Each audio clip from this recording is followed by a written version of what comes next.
selamat pagi. Kita berjumpa kembali dalam renungan harian untuk melengkapi sukacita kita pada hari ini. Mari kita mendengarkan firman Tuhan sebagai kebenaran dalam kita melakukan aktivitas kita. Sebelumnya mari kita satukan hati, kita berdoa. Bapa di surga, kami bersyukur, berterima kasih atas kebaikan Tuhan. Betapa luar biasanya pertolongan Tuhan dalam hidup kami. Kiranya firman Tuhan hari ini benar-benar menguatkan kami, menjadi terang dan suluh dalam hidup kami untuk melakukan aktivitas kami. Roh Kudus menolong kami, bekerja di dalam hati kami, menerangi hati kami, sehingga kami mengerti firman Tuhan dan menyenangkan hati Tuhan. Amin. Firman Tuhan sebagai renungan kita pada pagi hari ini diambil dari kitab Markus 2 ayat 11. Begini firman Tuhan. Kepadamu kukatakan, bangunlah, angkatlah tempat tidurmu, dan pulanglah ke rumahmu. Demikian firman Tuhan. Bapak Ibu, jemaat yang dikasihi Tuhan Yesus Kristus, tema atau topik kita pada hari ini adalah pengampunan tersedia bagi setiap orang. Saudaraku, pada waktu itu Yesus berada di Kapernaum. Lalu orang-orang datang berbondong-bondong mendatangi rumah yang ditempati oleh Yesus. Sementara Yesus sedang mengajar, memberitakan firman Tuhan, datanglah 4 orang yang mengusung orang lumpuh, namun mereka tidak memperoleh jalan untuk mendekati Tuhan Yesus, sebab seluruh rumah bahkan ke pintu-pintu sudah dipenuhi oleh orang-orang. Namun 4 orang tersebut tidak kehilangan akal. Mereka naik ke atap rumah, lalu membuka atapnya dan menurunkan sahabatnya yang lumpuh tepat di depan Yesus. Saudaraku, hal yang pertama yang dilakukan Yesus dikatakan adalah, "Hai anakku, dosamu sudah diampuni."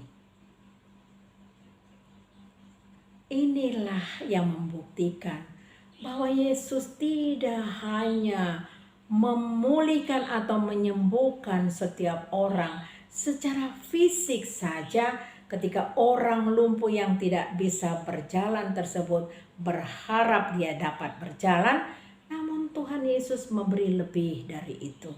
Dia mengampuni setiap dosa yang sudah dilakukan oleh orang lumpuh tersebut.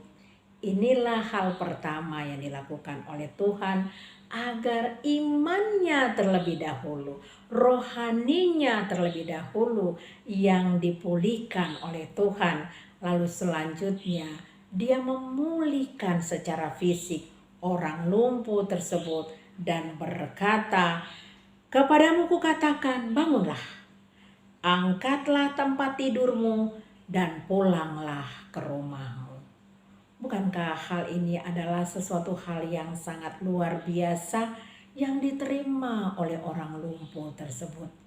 Dia tidak hanya mendapatkan kesembuhan secara fisik saja, namun iman rohaninya juga dipulihkan, dibangun, sehingga dosa-dosanya diampuni oleh Tuhan. Saudaraku, hal inilah yang ingin diajarkan oleh Tuhan kepada kita. Dunia ini penuh dengan penderitaan, persoalan, masalah, dan seringkali kita tergoda menghabiskan banyak waktu kita, bahkan uang kita, untuk bagaimana penyakit kita bisa sembuh secara fisik.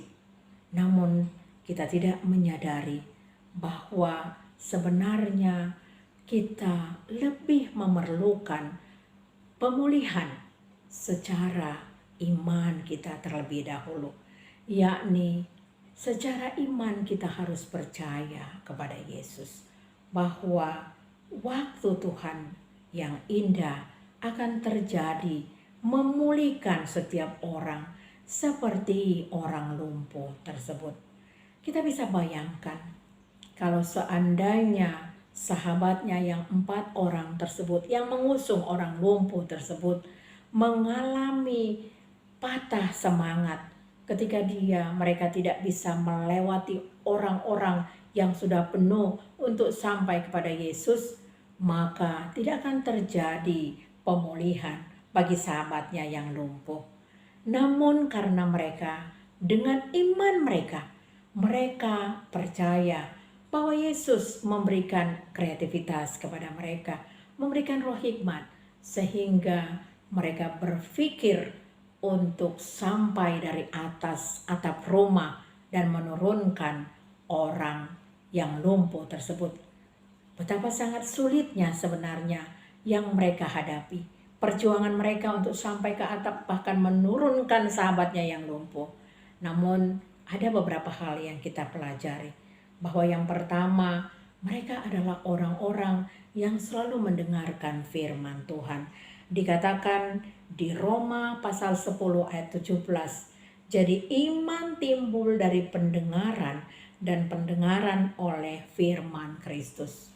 Iman tidak bisa tumbuh hanya dengan berdoa, hanya dengan berpuasa, hanya dengan memohon, atau hanya dengan berpantang.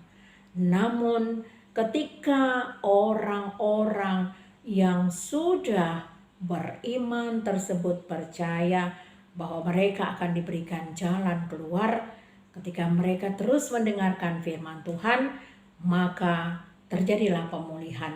Mereka berani memanjat atap rumah dan mereka menurunkan tepat di depan Yesus.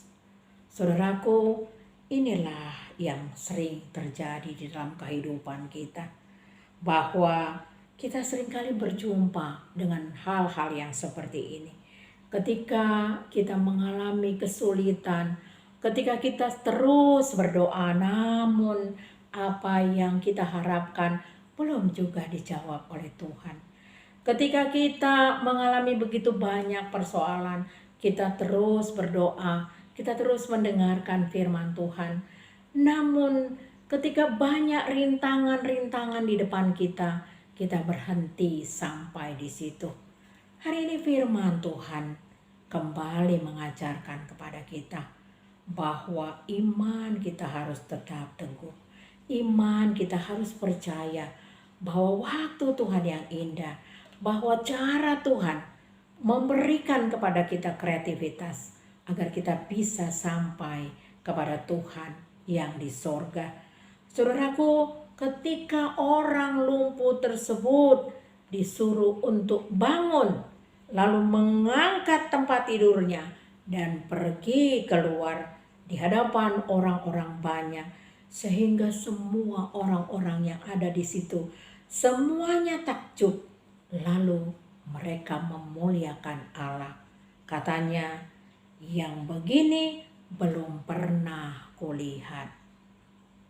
Betapa luar biasanya bahwa orang-orang yang beriman, Tuhan pasti akan mendengarkan bahwa orang-orang yang beriman akan diberikan roh, hikmat, dan kreativitas untuk sampai kepada Bapa. Saudaraku, jangan menyerah, jangan putus asa, tetaplah berdoa, tetaplah mendengarkan firman Tuhan, tetaplah berkreativitas sehingga setiap apa yang menjadi pengharapan kita akan diwujudkan oleh Tuhan.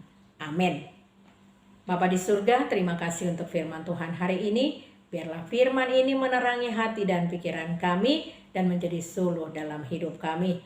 Berkatilah gerejamu dan seluruh hamba-hamba Tuhan. Berkatilah jemaatmu. Berkatilah bangsa dan negara kami. Saudara-saudara kami yang sakit Tuhan sembuhkan. Saudara-saudara kami yang berduka Tuhan hibur. Saudara kami yang mengalami persoalan-persoalan dalam hidupnya. Mari Tuhan, Engkau solusi dalam hidup mereka.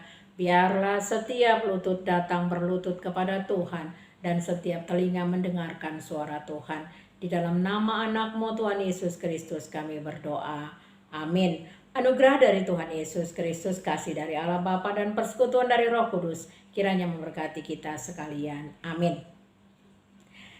Salam sehat. Tuhan Yesus memberkati.